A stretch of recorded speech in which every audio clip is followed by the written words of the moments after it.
Assalamualaikum warahmatullahi wabarakatuh. Apa kabar anak-anak? Alhamdulillah, luar biasa, Allahu Akbar. Anak-anak kelas 1 yang Bu Guru sayangi, pada pagi hari ini kita akan belajar pelajaran fikih. Sebelum pelajaran ini kita lanjutkan, marilah kita awali dengan bacaan basmalah bersama-sama. Bismillahirrahmanirrahim. Anak-anak kelas 1 yang Bu Guru sayangi, buka pelajaran kalian halaman 45. Pada pelajaran kali ini, kita akan belajar memahami ketentuan tayamum. Yang pertama adalah pengertian tayamum.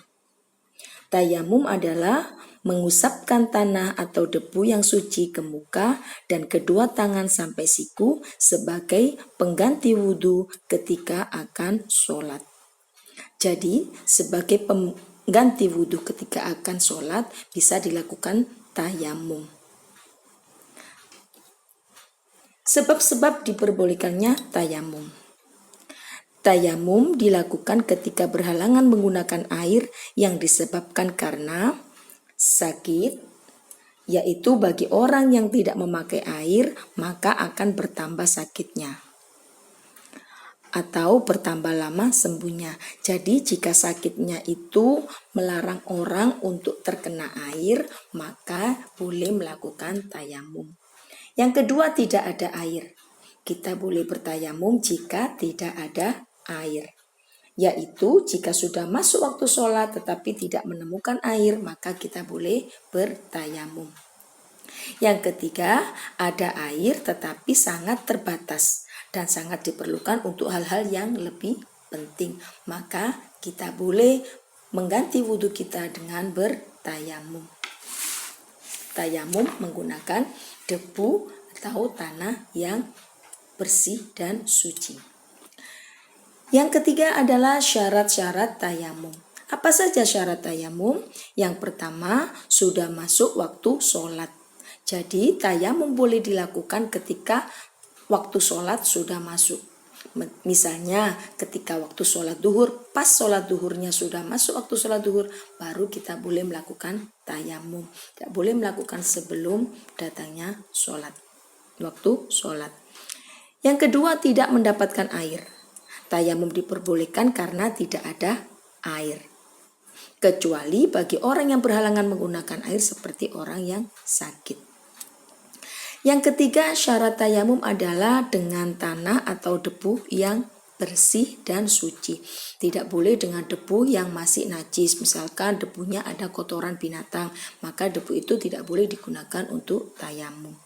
Yang keempat, menghilangkan najis. Syaratnya tayamum, sebelum bertayamum harus terlebih dahulu membersihkan dirinya dari najis.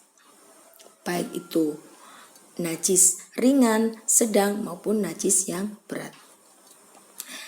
Yang selanjutnya adalah syarat tayamum. Tayamum bisa dilakukan 1 kali tayamum hanya untuk 1 kali sholat fardu.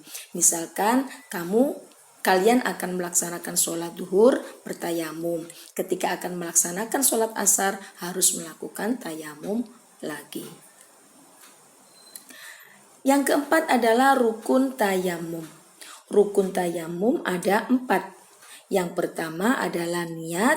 Yang kedua, mengusap muka dengan tanah atau debu. Yang ketiga, mengusap kedua tangan sampai siku dengan tanah atau debu. Dan yang keempat, tertib, artinya berurutan. Bagaimana niat tayamum?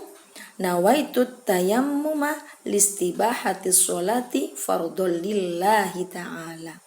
Saya niat bertayamum untuk mengerjakan sholat fardu karena Allah Ta'ala. Selanjutnya adalah sunnah-sunnah tayamum. Apa sunnah-sunnah tayamum yang bisa kita lakukan?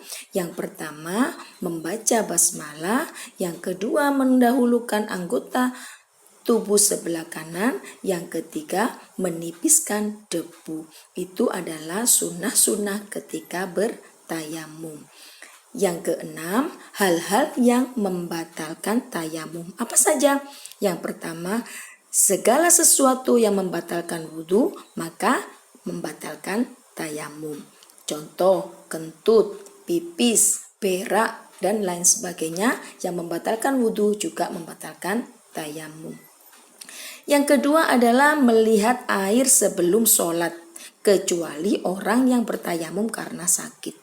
Jadi ketika kita tidak ada air kemudian kita bertayamum, sebelum kita melaksanakan sholat kita sudah melihat air, maka tayamum kita batal. Kita harus mengganti dengan wudhu.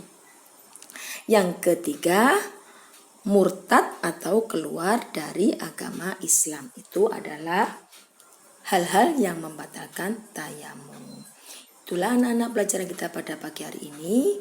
Mudah-mudahan bermanfaat. Kurang lebihnya Bu Guru mohon maaf. Wassalamualaikum warahmatullahi wabarakatuh.